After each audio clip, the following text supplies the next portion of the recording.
Hello प्यारे बच्चों आज का हमारा क्वेश्चन है कि जो मानव में यानी मनुष्य में विरसन होते हैं वो उदर गुहा के बाहर क्यों होते हैं।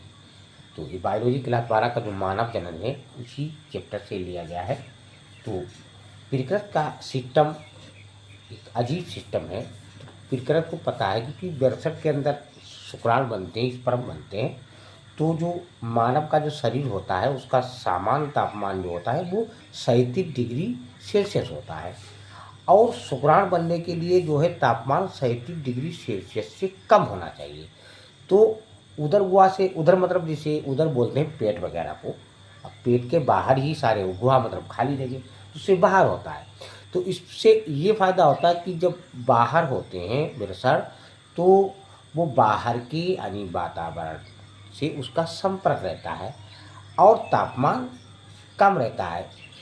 सामान्य तापमान कितना 37 डिग्री सेल्सियस, तो उससे 2 या 3 कम होता है। अब 2 या 3 तो मतलब 34 या 33 डिग्री सेल्सियस होना चाहिए यानी शुक्राणु को उत्पादन के लिए।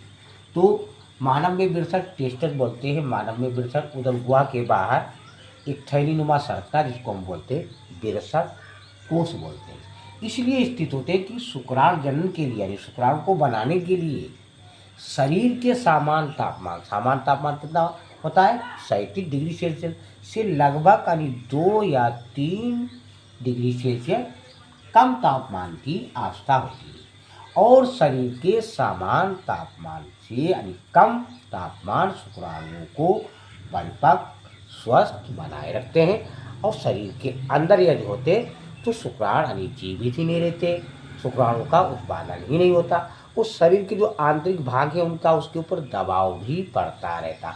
अब ये जो विरसण कोश जो होती थैली होती है ये जो है एक तापमान के अनुसार यानी सिकुड़ती है, फैलती भी रहती है। तो उसको जो विरसण होते हैं उनको एक सामान्य यानी तापमान भी ये प्रदान करती है। तो आपको पता चल गया होगा प्यारे बच्चों कि मानव में विरसण उदर गुहा से बाहर क्यों होते हैं। वीडियो अच्छा लगा और लाइक, सब्सक्राइब, कमेंट, शेयर अवश्य कीजिए।